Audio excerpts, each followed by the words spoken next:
Bonjour Jean-Louis. Bonjour.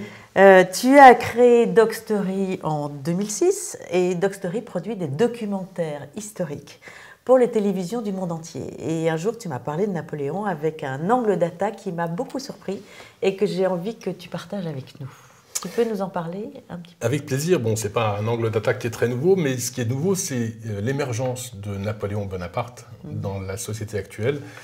Je pense que c'est dû aux événements que l'on vit actuellement en politique, mais également en économie ou en management, en leadership, parce que ça reste toujours un exemple. C'est un homme qui a marqué son époque et curieusement, c'est un homme qui revient à la mode. On parle actuellement de Napoléon Mania, non seulement en France, où certains ministres comme Dominique de Villepin, Jospin ou un ancien président de la République comme Giscard d'Estaing, ou beaucoup d'hommes politiques s'intéressent au personnage, mais également à l'étranger. Et où ça, à l'étranger? Alors, curieusement, on trouve en Chine une présence énorme et un engouement pour Napoléon qui est absolument incroyable. Je pense que c'est dû à une raison toute simple, c'est qu'il incarne pour eux quelqu'un qui part d'une origine modeste et qui arrive au pouvoir absolu. Une petite anecdote, c'est que la première biographie de Napoléon en chinois date de 1837. 1837. C'est pas un personnage nouveau pour eux. À l'ère digitale, que peut apporter Napoléon à des dirigeants d'entreprise? Alors, il y a une phrase qui est importante, celle d'un académicien, Jean-Marie Rouart, qui s'est beaucoup penché sur le personnage, et qui disait « Napoléon, c'est de la quintessence de pouvoir. Quelqu'un qui aspirerait aux plus hautes fonctions sans se pencher sur lui n'aurait rien compris. » Donc, je pense que dans l'étude de la vie de Napoléon, dans son management, dans sa manière de diriger les hommes, il y a beaucoup à apprendre. C'est quelqu'un qui a dit également « Quel roman que ma vie », donc c'est effectivement quelqu'un qui a beaucoup de choses à dire. Tu peux nous donner quelques exemples concrets du management et du leadership de Napoléon, s'il te plaît? Bien sûr. Alors, une particularité de Napoléon, c'est qu'il savait très bien s'entourer. Ça, c'est très important. Je pense qu'on ne peut pas manager sans avoir une bonne équipe. Et la particularité qu'il avait, c'est qu'il arrivait à dénicher les nouveaux talents d'une manière absolument incroyable. Quand il faisait une réunion, par exemple, avec ses ministres, il n'hésitait pas une seule seconde à dire à ses ministres de venir avec leurs collaborateurs. Il les écoutait. Et puis, il pouvait éventuellement choisir quelqu'un dans l'entourage qui allait ultérieurement remplacer ce fameux ministre. C'est un homme qui avait un talent, qui avait une mémoire phénoménale. Cette mémoire, elle était non seulement sur les événements, mais également sur les hommes. Quelqu'un qui les rencontrait et qui l'avait apprécié, il s'en souvenait. Dans ses moindres détails. Tu as parlé aussi qu'il galvanisait par le verbe, qu'il transmettait sa vision et qu'il incarnait aussi les valeurs de la Révolution et qu'il avait un grand souci de ces hommes et du détail, évidemment. Tu peux préciser un petit peu ces quatre éléments? Napoléon a une phrase qu'il aimait sortir à propos de ces hommes. Cette phrase, il l'a eue au lendemain de la campagne d'Italie, la première, où il s'est rendu compte que le pouvoir, c'était quelque chose de fondamental, d'important, chose qu'il n'avait pas pris en considération auparavant, et il s'est dit que le pouvoir, il ne pouvait l'asseoir que sur les hommes. Et sa phrase, c'était « l'art le plus difficile n'est pas de choisir les hommes, mais de donner aux hommes que l'on a choisis toute la valeur qu'ils peuvent avoir ». Ça résume bien la pensée de Napoléon. Il n'est pas important seulement de choisir les gens, mais il faut également les mener jusqu'au bout. Et cela a un impact énorme sur le type de management qu'il avait. Oui, c'est un vrai manager. D'ailleurs, il y a quelqu'un qui est très connu, qui est dans le monde napoléonien, qui s'appelle Jacques Jourquin, qui a dit « Napoléon est le premier chef d'État manager de l'histoire ». Donc, chef d'État d'un côté, manager de l'autre.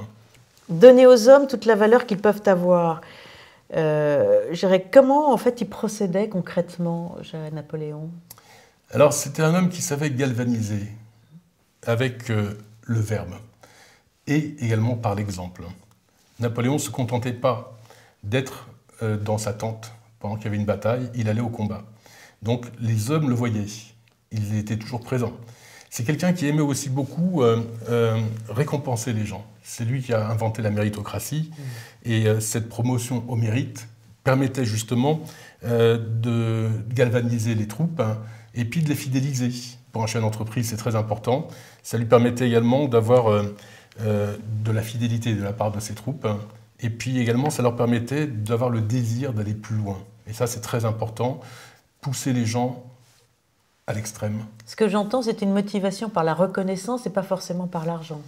Il y avait plusieurs manières de récompenser les gens. La vieille garde, par exemple, qui s'occupait de protéger Napoléon, il avait l'habitude de les prendre par la joue et de leur pincer la joue ou par l'oreille, de leur tirer l'oreille. Donc ça, c'était un honneur extraordinaire. Mais il avait aussi l'habitude de récompenser les gens avec l'argent, donc donner des primes, mais également de donner des objets fétiches importants. C'est lui qui, il ne faut pas l'oublier, il a inventé la Légion d'honneur. C'était pour ça que ça a été fait, pour donner justement aux gens l'envie de faire mieux et d'être des exemples et récompenser l'exemple. Il donnait l'exemple et récompensait l'exemple. Et tu as parlé aussi de son humilité, ce qui est un peu étonnant de la part d'un grand homme. Alors, l'humilité de Napoléon, on la retrouve en particulier à la fin de sa vie. D'abord, pendant la période de la campagne de France, en 1814, le moment où il était le plus détruit. Il était trahi par ses généraux, les Alliés envahissaient la France, il était abandonné, c'est la première fois qu'il abdique, et juste après l'abdication, il décide de s'empoisonner.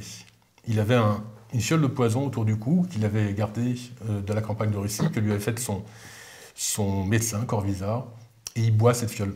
Heureusement ou malheureusement, le poison était éventé, et donc il s'en est tiré avec un mal de ventre terrible. Mais les gens qui l'entouraient l'ont vu à ce moment-là vulnérable, comme quelqu'un qui était comme les autres. Finalement, on peut être un empereur, et puis être vulnérable comme les autres, avoir envie de mourir.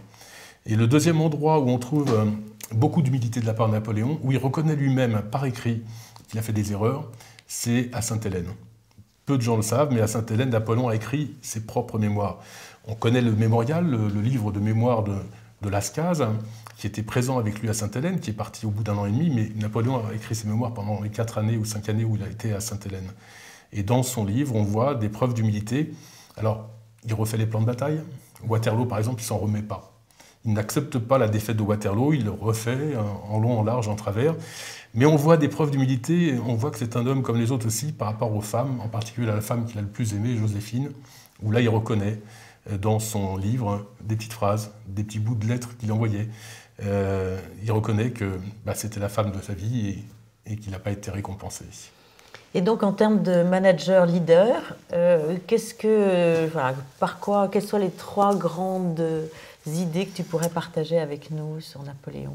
Beaucoup plus que 3. 3, c'est pas suffisant, mais disons qu'il y a des verbes qui caractérisent bien la personnalité de l'empereur. En particulier, c'est quelqu'un qui aimait anticiper. Alors, c'était tout l'un ou tout l'autre. Anticiper, ça veut dire qu'il préparait beaucoup ses campagnes. C'est lui qui a inventé pas mal de nouveautés à ce niveau-là.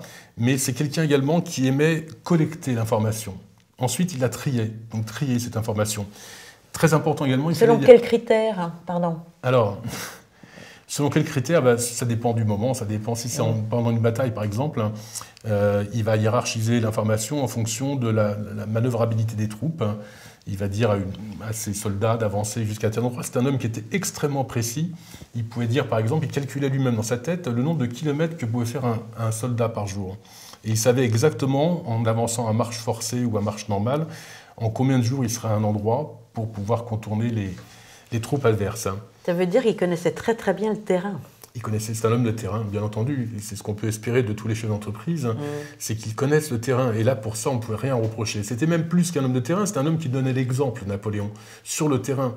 C'est-à-dire qu'au départ, quand il était jeune général, c'est lui qui il était dans l'artillerie, donc c'est lui qui donnait l'inclinaison du canon, voire même qui le réglait lui-même pour donner le coup fatal aux troupes en face. Donc c'était un homme de terrain. On se rappelle tous de la bataille d'Arcole où on le voit avec le drapeau en train de franchir le pont et essuyer le feu de la troupe ennemie. C'est un homme qui savait transmettre sa vision et qui surtout représentait à la fois pour ses hommes, pour notre société française, mais aussi pour les royaumes étrangers, qui représentait les principes de la Révolution et qui les incarnait au quotidien avec lui. Oui, alors ça c'est très important parce que Napoléon, on ne suivait pas Napoléon pour ses beaux yeux. C'est quelqu'un qui avait le verbe, qui avait la manière de galvaniser les troupes, mais on le suivait également parce que c'était le porteur des principes de la Révolution. Il ne faut pas oublier que Napoléon Bonaparte, c'est quelqu'un qui est issu du siècle des Lumières. Un jeune immigré qui vient en France et qui est élevé tout d'un coup avec des livres de Diderot, de Montesquieu, où on lui apprend l'esprit des lois, des philosophes également, des artistes de l'époque. Et donc, cette vision va le changer complètement. La Révolution française va le changer complètement. Il a 20 ans, en 1789, quand il est à Paris et qu'il voit les exaltations de la foule, il en est choqué. Il n'aime pas ça, mais en même temps, il est pénétré par les principes de la Révolution française.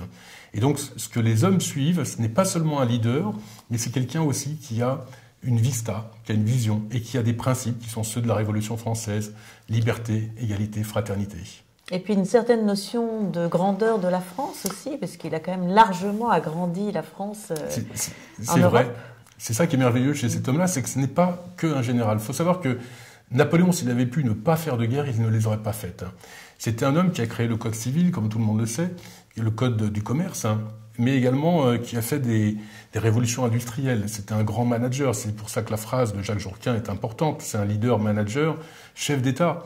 Donc c'est un mélange de tout ça. C'est un météore, comme il le dit lui-même. En 15 ans de sa vie, il a fait quelque chose d'extraordinaire. Il est parti de rien du tout pour arriver au summum de la pyramide. La pyramide, c'est un mot important pour lui, pas seulement à cause de la campagne d'Égypte, mais parce que sa manière de manager était pyramidale.